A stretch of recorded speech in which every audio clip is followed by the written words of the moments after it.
Buenas noches. Antes de hablar sobre la nueva amenaza de Donald Trump, sobre la popularidad, más bien impopularidad del presidente Peña Nieto y del México-Panamá, ¿recuerdan la historia de Jessica Joan Gómez Cotón que presentamos aquí el 25 de octubre? Jessica fue reportada como desaparecida por una ONG, pero no estaba desaparecida. Su esposo la mandó al área psiquiátrica del Hospital Español y se llevó con él a las dos hijas del matrimonio, niñas de 7 y 3 años. Después de muchos problemas, Jessica salió del hospital, dimos con ella, nos contó su historia y la ONG la retiró de la lista de desaparecidos.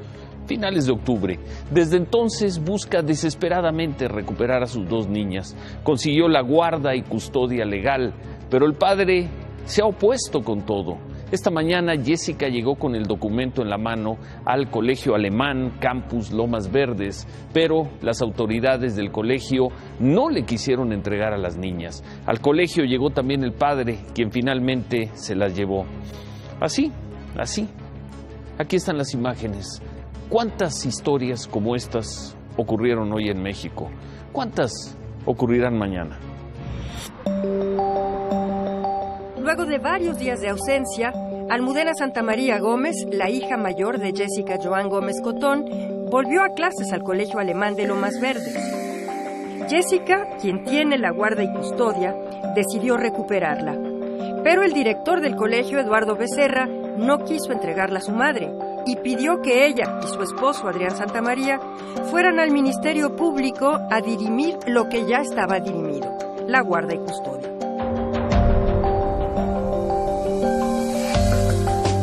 Decreta la guarda y custodia de los menores Almudena Fátima, de apellido Santana Gómez, a favor de Jessica Joana Gómez. Ella tiene todo el derecho bajo el juzgado de tener a sus menores. No, porque él no tiene la guardia. Él no tiene la guardia y custodia, aquí está. Por eso. Sí, pero él sigue teniendo la patria potestad. No. La situación que yo tengo es que no tengo una orden judicial. Entonces yo no puedo... Esa es la orden judicial. Esa es la orden judicial. Dirigida al colegio. No. Ahora, pregunto, ¿quién está trayendo todos estos días a los menores a la escuela? ¿La señora o el señor? El señor. Que yo sepa. Obviamente porque las niñas estaban desaparecidas, claro. Minutos después, Adrián Santamaría volvió al Colegio Alemán y sin orden de por medio se llevó a la niña.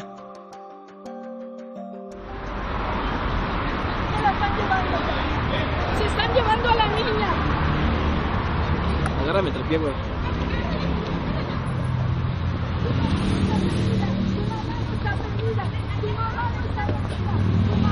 Tu mamá te ama y no está perdida. Tu mamá te ama y no Suegra, está perdida. márqueme. Dale. Nos ponemos de acuerdo, márqueme. Dale. El director del colegio, Eduardo Becerra, se había comprometido con la familia a no entregar a la niña sin la documentación correspondiente, pero reveló al padre de Jessica que había recibido una llamada de muy alto nivel, dijo, ordenándole hacerlo. 5 minutos para que llegaran ustedes y me diga, me dice, tengo que entregar a la niña, pero ¿quién entregar a la niña? No tiene ningún documento. Me han dado la orden, pero ¿quién está la orden? No me quiso decir. Ahora la familia de Jessica culpa al colegio de complicidad. Ella la ha amenazado aquí, la estuvo amenazando con volverla a meter en un psiquiátrico, en una ambulancia y meterla nuevamente en un psiquiátrico. La ha amenazado de muerte continuamente. Ya tengo todos los papeles y no me dejaron todos los papeles, es que es el todo. Los papeles. O sea, la culpa sí es el colegio. Es el colegio.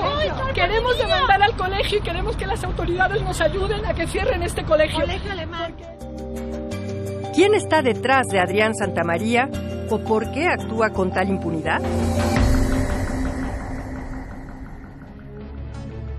¿Qué orden de muy arriba recibió el director del Colegio Alemán? ¿Así se dirimen los asuntos de guarda y custodia de menores? ¿Así se dirime la patria potestad? Una historia de México, este mediodía en el Colegio Alemán de Lomas Verdes. Una de las muchas historias de este martes. Desde el día 1 de su gobierno, Donald Trump buscará renegociar el Tratado de Libre Comercio. Si en 200 días no hay acuerdo, considerará salirse y buscar acuerdos bilaterales. El pleito interno en el PAN ahora es por los spots. Margarita Zavala acusa a Ricardo Anaya de abusar de ellos. Anaya le ofrece a ella y a Moreno Valle que aparezcan en los promocionales.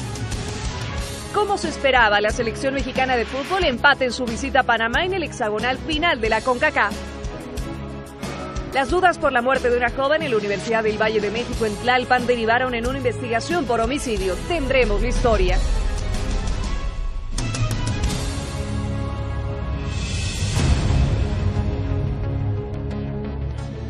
Un documento que obtuvo CNN, la cadena CNN, adelanta las propuestas de Donald Trump para reformar la política de comercio internacional de Estados Unidos. El documento elaborado por su equipo de transición señala que en su primer día como presidente, Trump iniciará las negociaciones con México y Canadá para modificar el Tratado de Libre Comercio.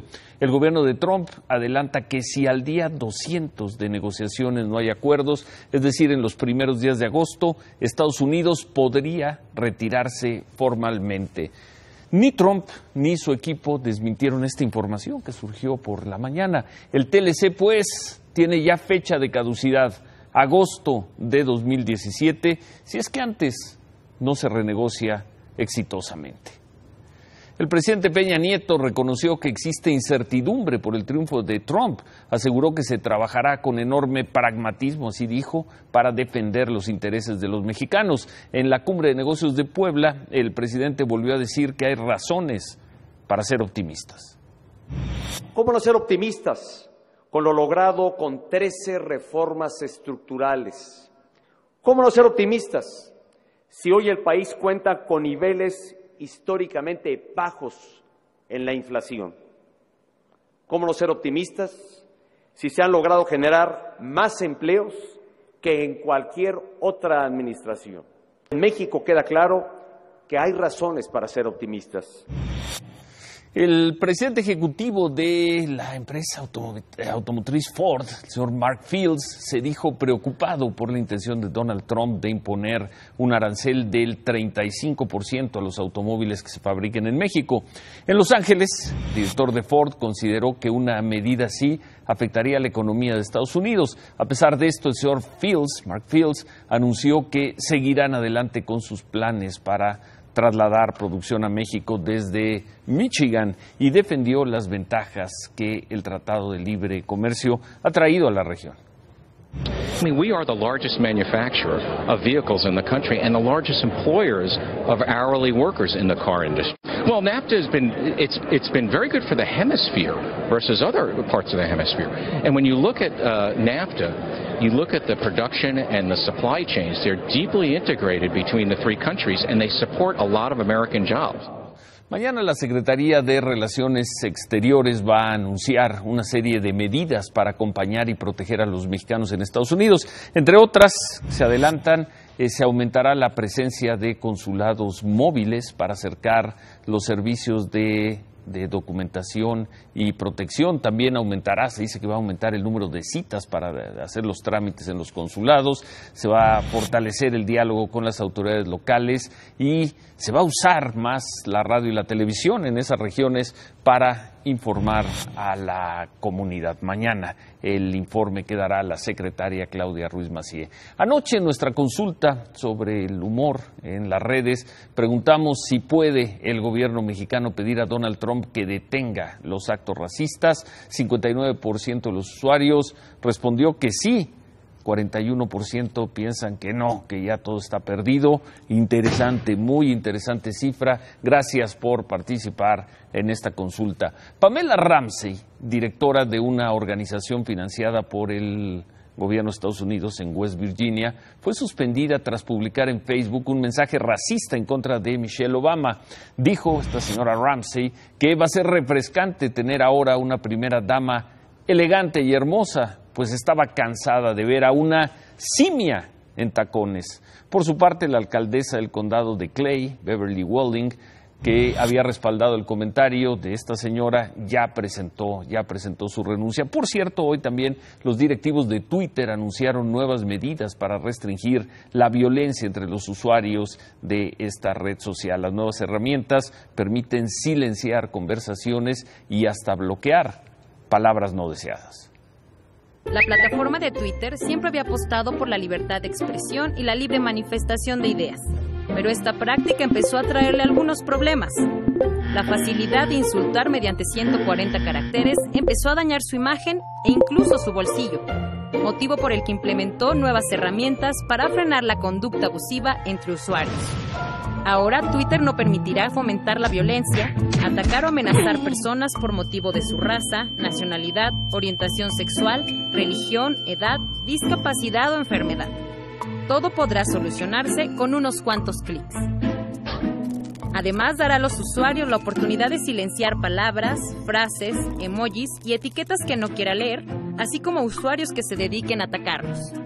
Las amenazas de violencia, daños físicos, enfermedades o muerte estarán prohibidos.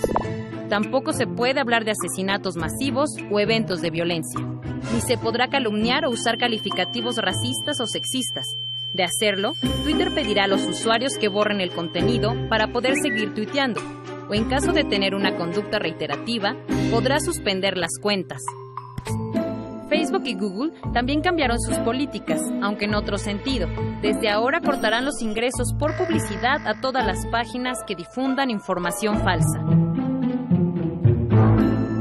Información obtenida por Imagen Noticias, cambiando de tema, revela que Egidio Torre, el exgobernador de Tamaulipas, proporcionó protección a 2 exgobernadores del estado, a Tomás Yarrington y a Eugenio Hernández. Estos dos exgobernadores son buscados por la DEA y por el FBI. A Yarrington se le proporcionó la protección de 8 agentes, 8 elementos de la Policía Ministerial Tamaulipas, además de vehículos, armas largas y cortas. A Eugenio Hernández también se le lo protegió el gobierno de Tamaulipas con 4 policías ministeriales, vehículos y armas. Todo esto cuando ya eran buscados por las autoridades de Estados Unidos. Tomás Yarrington es perseguido por lavado de dinero y narcotráfico, mientras que a Eugenio Hernández se le persigue por lavado de dinero.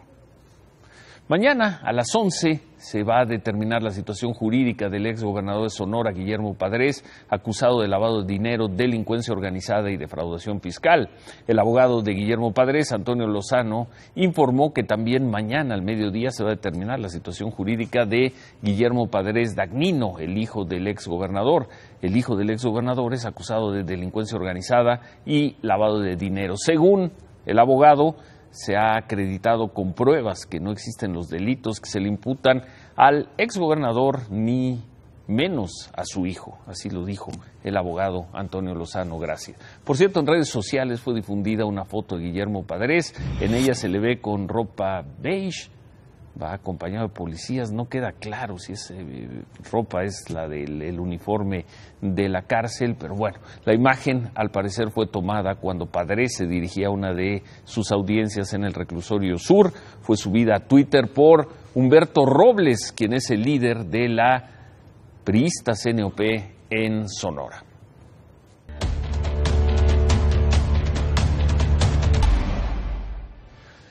Esta mañana a las 10 venció el plazo para que el gobernador con licencia, Javier Duarte, el gobernador de Veracruz, se presentara al Congreso para ratificar esa solicitud que presuntamente con su firma, en la que informó que regresará a su cargo como gobernador de Veracruz. Este documento, que no se sabe si es auténtico o es una total falsedad, movilizó a personal de la PGR.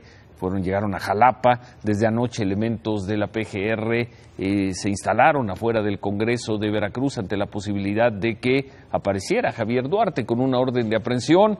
Los elementos de la PGR revisaron autos y cajuelas de los legisladores para evitar que por ahí llevaran escondido a Javier Duarte. Los agentes de la PGR se mantuvieron en el Congreso de Veracruz hasta por ahí de las 7 de la noche. Por cierto, en el documento de 5 hojas que tenemos y lo vamos a subir a nuestras redes sociales, supuestamente Duarte, esta carta que envió Duarte al Congreso, Duarte asegura que desmentirá uno a uno los señalamientos que le han hecho y exige jurídicamente que a Duarte se le garantice la seguridad que le permita completar su cargo como gobernador de Veracruz. La presidenta del Congreso de Veracruz, María Elisa Manterola, aseguró que Duarte sí puede regresar a su cargo, pero sin violentar los derechos del gobernador interino Flavino Ríos.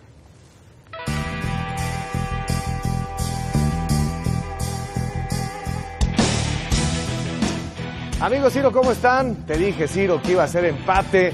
Vamos a platicar de este encuentro de hoy de la selección mexicana de fútbol en Panamá. Entre los muchos movimientos de Osorio, 2 obligados pero 5 cambios al final, la cancha mojada, las patadas, la falta de ambición e ideas de México arrojan un 0-0. El punto no es malo, pero la realidad es que el partido fue infumable, muy poca propuesta de México. Ochoa tuvo la mayor parte de las intervenciones en el arco. Vean qué difícil el terreno de juego. Y aún así el panorama es bastante claro para la selección mexicana porque pues son 2 visitas y una suma de 4 puntos, nada mal. El tema no es ese, yo insisto, se va a clasificar, Ciro. Es cierto que la última vez, en el último ciclo, tuvimos una agonía excesiva, pero lo normal es que clasifique México. Ese no es el problema es que lo hagas como primer lugar y mostrando un fútbol de calidad y estable para que cuando llegue el Mundial hay que hablemos del quinto partido con bases. Ve cómo se ha sufrido, cómo se sufrió para ir a Sudáfrica, cómo se sufrió para ir al último Mundial, a Brasil. Es otro boleto. Primero vamos a llegar. Es otra Van generación. Apenas 4 puntos y tú ya la estás cantando. Es otra historia. Te lo canté desde que le ganamos a Estados Unidos y como dice el señor Páramo, ¿qué le vamos a poner? México ya está en Rusia. Ese no es el tema. El tema es que juegue bien, Ciro. Juegan 45 minutos bien contra Estados Unidos la primera parte y después los otros 3 tiempos que han jugado, la verdad es que nada para echar cohetes. 4 puntos en 2 visitas. Así es, y ya estamos, ya lo verás. Tus ojos lo verán. Vamos a ver qué pasó con el resto estás muy de los equipos. En el pronóstico, eso sí. Sí, de 2-2. El resto de la actividad de la CONCACAF, veamos esto, porque también, desde luego, son cosas que están obrando en favor del equipo mexicano. Honduras le gana 3-1 a Trinidad y Tobago.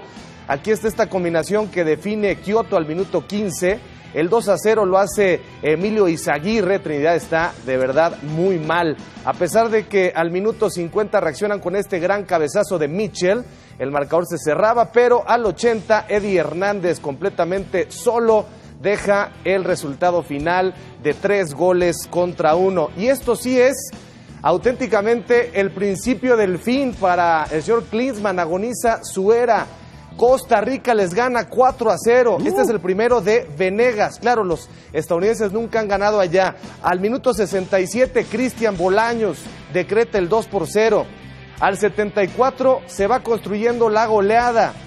Campbell roba la pelota, enfrenta a Guzan y anota. Aquí está el tercer gol. Y el cuarto, otra vez Campbell solo en el paredón frente a Guzan. Así que 4-0 Estados Unidos. Este sí que tiene problemas para clasificar a Rusia. Y este Ciro es un juegazo, es amistoso internacional. Ven los goles, amigos. Inglaterra contra España. La lana de penal adelanta al equipo de la Rosa al 47. Vean esta gran combinación. Jamie Vardy adelanta a Íñigo Martínez y de palomita anota el 2-0. Pero la reacción de España es de equipo grande. Vean el gol aquí de Aspas. 2-1, y este de Isco también es muy bueno, 2-2. Y dicen que Messi le debe a Argentina. Qué manera de aparecer hoy.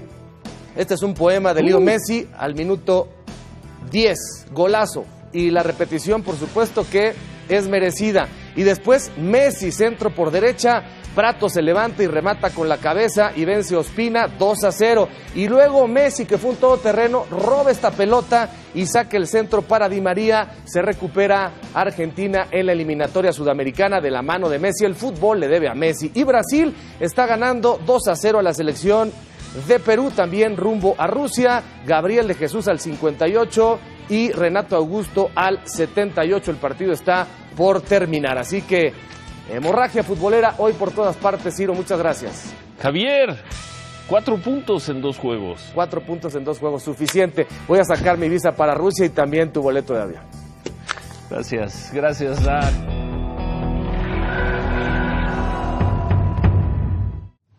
Mañana va a tener lugar en el Senado un foro de debate para la ampliación de permisos de portación de arma de fuego, una iniciativa del senador panista Jorge Luis Preciado que busca que se apruebe la aportación de armas en automóviles y locales comerciales. Jorge Luis Preciado informó hoy que tiene registradas 30,000 firmas de ciudadanos que apoyan su propuesta.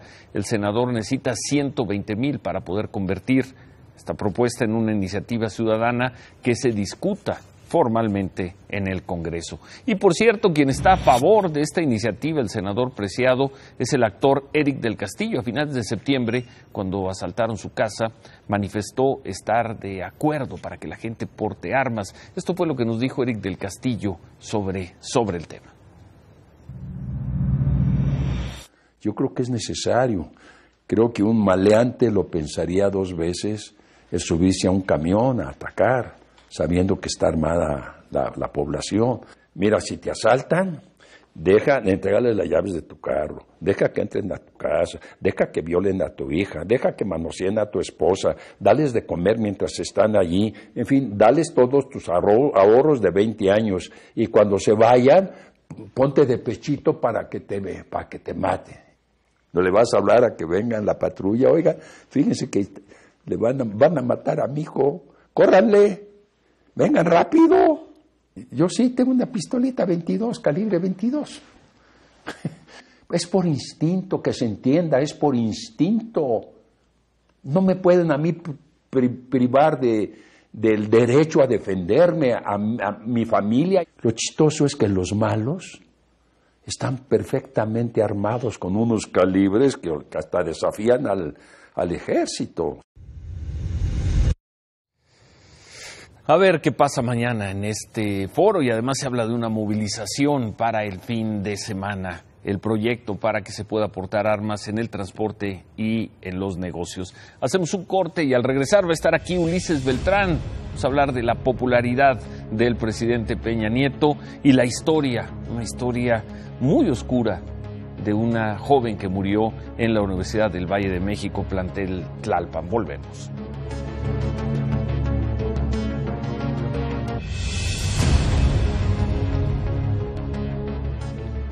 ¿Qué más tenemos, Paola? Buenas noches.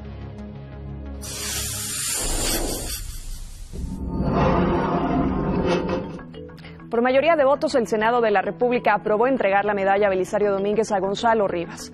En el Pleno, 70 senadores votaron a favor del dictamen, 3 en contra y 8 se abstuvieron. La máxima distinción se otorga en el Senado. Esta será entregada en la antigua casona de Xicoténcatl el jueves 24 de noviembre.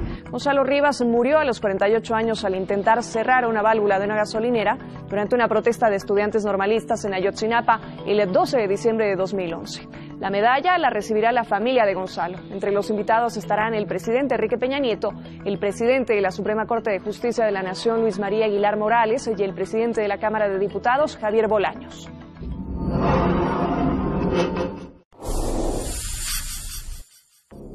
Septiembre fue el mes más violento, según un reporte del Observatorio Nacional Ciudadano. Durante ese mes se registraron 1.974 homicidios dolosos. Esta es la cifra más alta desde mayo de 2012. Son 28 homicidios más que en el mes de agosto y 498 más que en septiembre del pasado año, lo cual refleja una tendencia a la alta. Los estados con mayor número de homicidios fueron Guerrero con 170, el Estado de México con 168 y Michoacán con 139. También aumentaron el secuestro, el robo con violencia de vehículos a peatón y a negocios.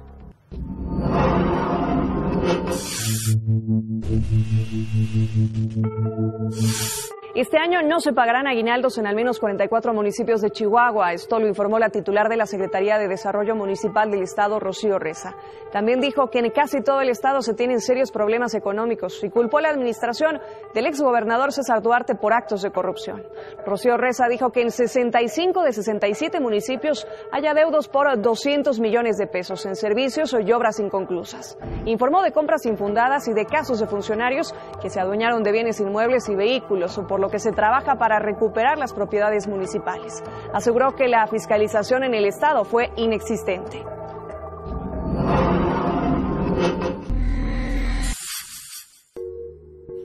Ayer le informamos aquí en Imagen Noticias sobre la emergencia epidemiológica de la Secretaría de Salud por la amenaza que representan los casos de diabetes y de obesidad. Hoy el director del Instituto Mexicano del Seguro Social informó cuánto cuesta al Seguro Social atender este padecimiento. Actualmente se destinan 42,000 millones de pesos para atención de diabetes, pero si no se toman las medidas para controlarla, para el año 2050 el costo será de 344,000 millones de pesos. Las consultas por diabetes han aumentado 64% en la última década. Casi el 15% de la población adulta en México padece esta enfermedad.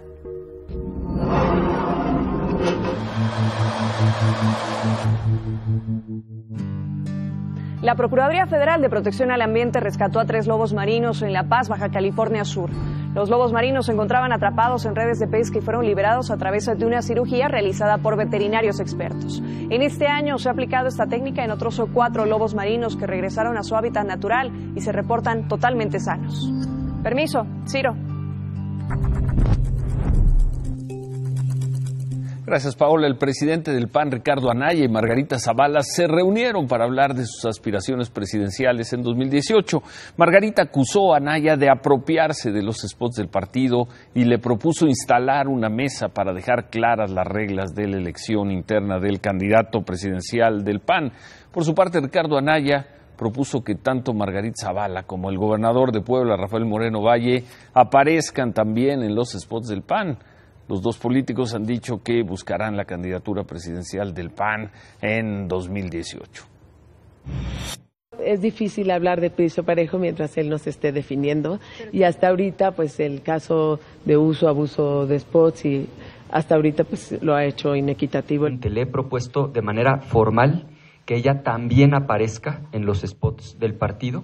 Estoy convencido de que esto suma al partido y también le favorece a ella en sus aspiraciones legítimas de cara a los procesos electorales futuros. Sí, la invitación también es extensiva a Rafael Moreno Valle y a cualquier otro aspirante que tuviera interés.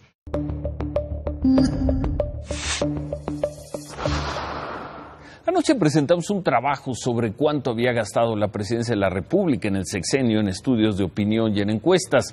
Ha gastado 222 millones de pesos. De ese total, 57 millones se han gastado este año. Preguntábamos si este gasto o inversión mejoraría la imagen del presidente Peña Nieto. En la medición de la última de este año de BGC Excelsior, la desaprobación al presidente sigue siendo alta, 70%, y solo 27% de los mexicanos aprueba el trabajo del presidente Peña Nieto.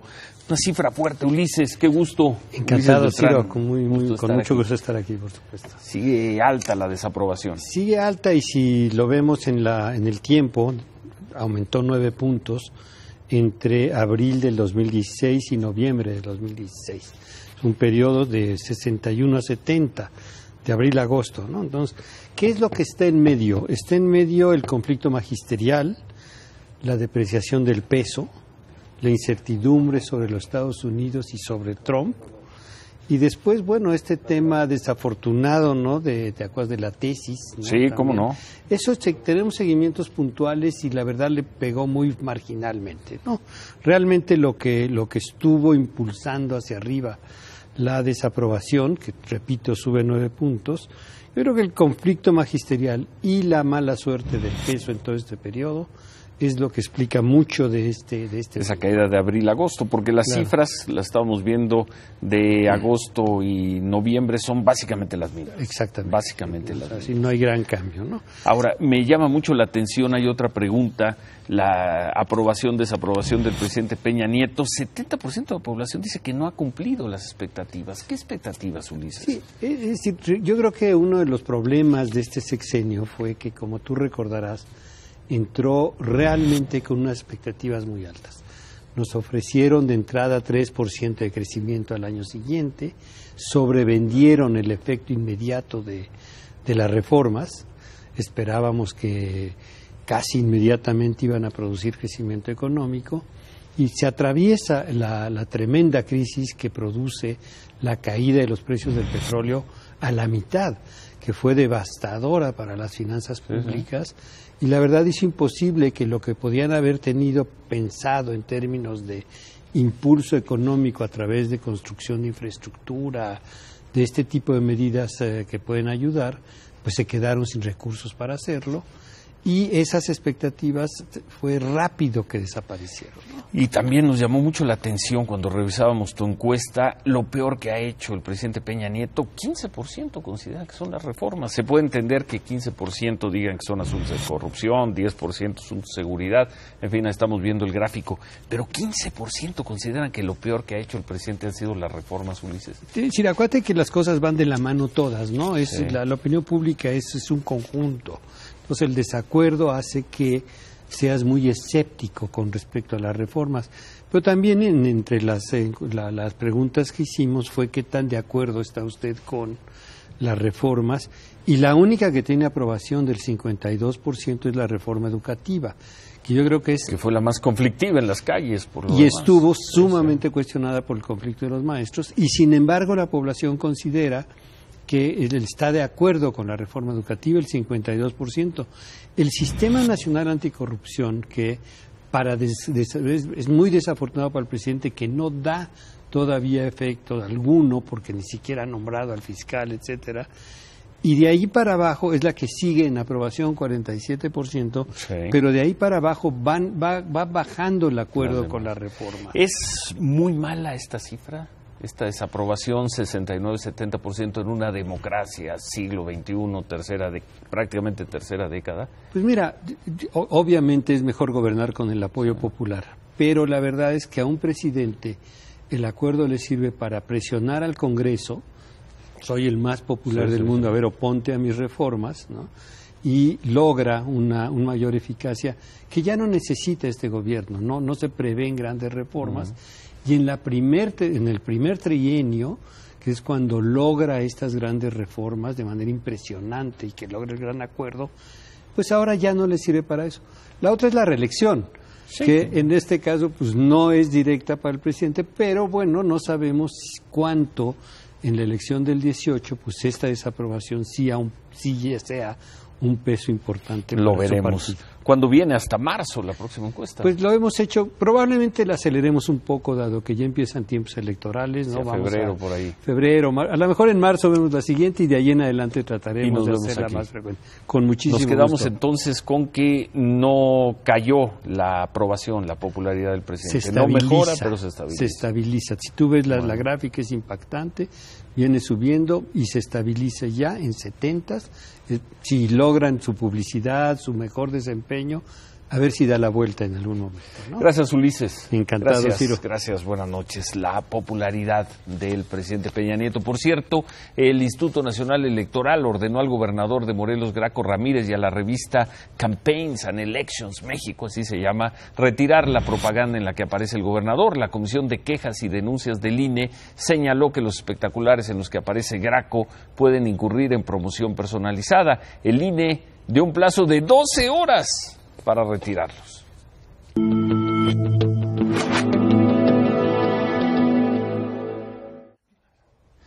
El 26 de octubre en la Universidad del Valle de México, Campus Sur, Tlalpan, Liliana Carolina Ricalde, de 18 años de edad, cayó de un tercer piso.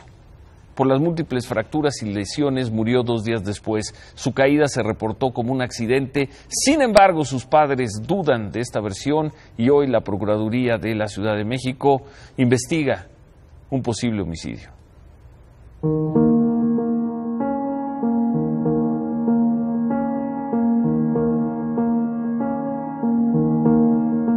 Liliana Carolina cursaba el 4º semestre de la preparatoria, pero el 26 de octubre, hora y media antes de concluir su horario de clases, cayó desde un tercer piso de la Universidad del Valle de México, Campus Tlalpan, por la parte interna del cubo de las escaleras, quedando su cuerpo a un costado de un cajero automático. Le aventaron una sábana. ¿Cómo es posible que no hayan aceptado, que le hayan aventado una sábana si no estaba muerta?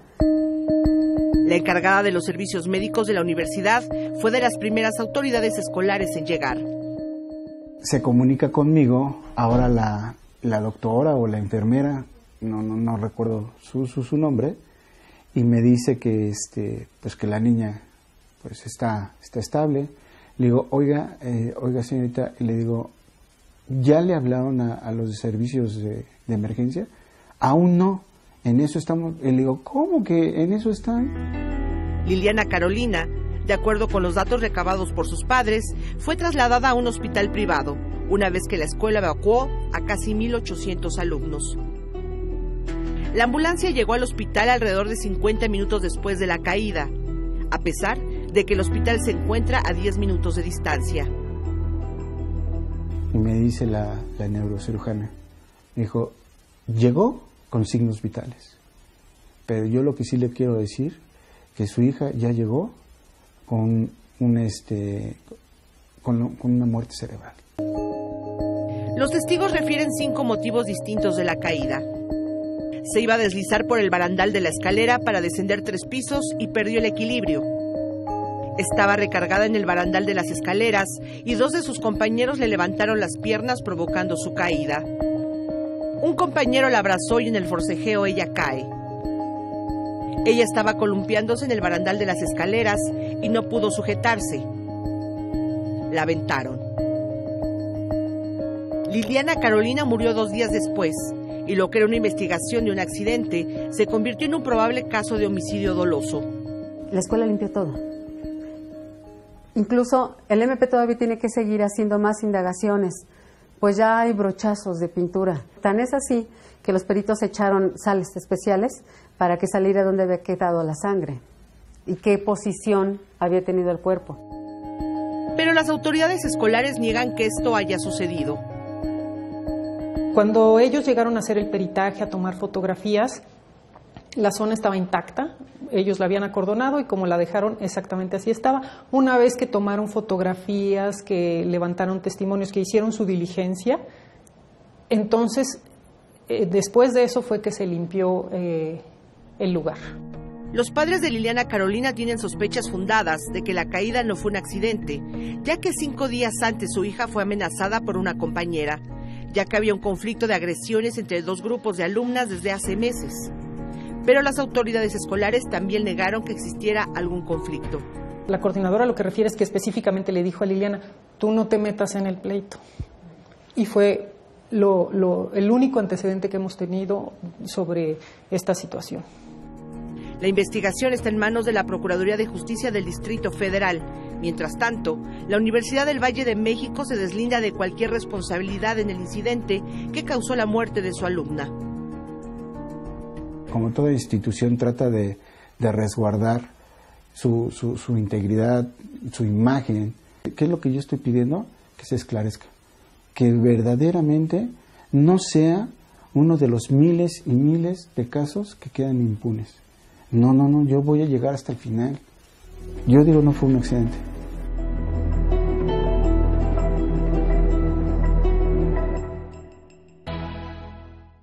Hoy la tasa de rendimiento de los CETES subió a 28 días 0.89%.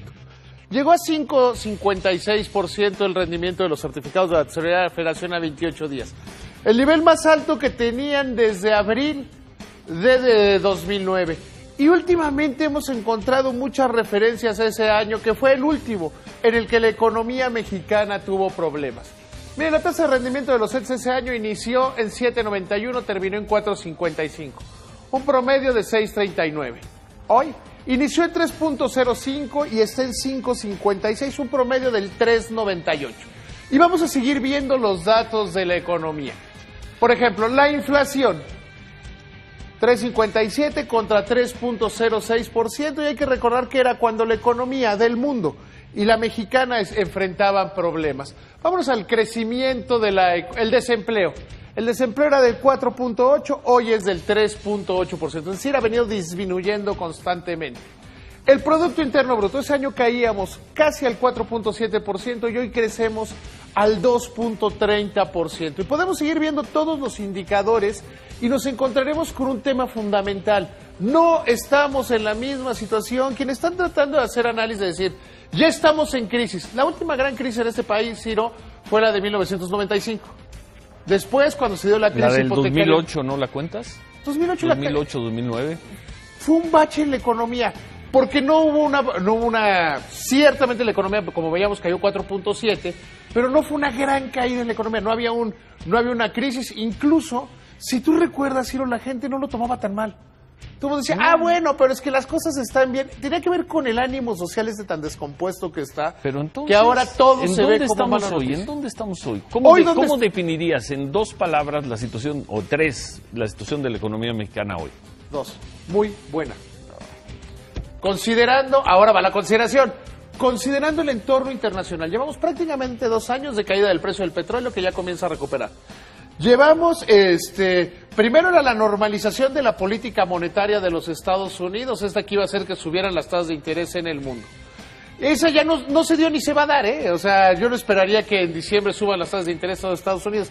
Ahora tenemos el efecto Trump y el llanto de muchos que se filtra un documento de campaña y lo dan como si fueran las tablas de la ley y todo el mundo se angustia. Entonces yo te diría que la situación de la economía mexicana es muy buena considerando el entorno internacional. Tenemos inflación históricamente baja, tenemos crecimiento en el empleo, tenemos un tipo de cambio que se ha movido libremente, sí se ha movido libremente, pero que no está dañando a la economía. Ya, se nos acabó el tiempo, ya mejor remátala. Y hoy, como estamos en el ánimo de empleo, a ver, Sacristán, acércame la cámara. Ayer, Ciro, decías que no te gustaba que hubiera afiliados al Instituto Mexicano del Seguro Social. Yo supongo que te pondrás de peor humor. Yo no dije eso. Sí, bueno, dijiste algo así como que los trabajos eran muy malos y que eran del Seguro Social. 171.552 empleos afiliados al Seguro Social en octubre de este año. La segunda cifra más alta, 500,000 menos que octubre del 2014. Quiere decir que la gente está teniendo trabajo en la economía formal y si ganan poco, échenle más ganitas o tengan una segunda chamba. Así como mi amigo Sacristán. Gracias, buenas noches, ánimo.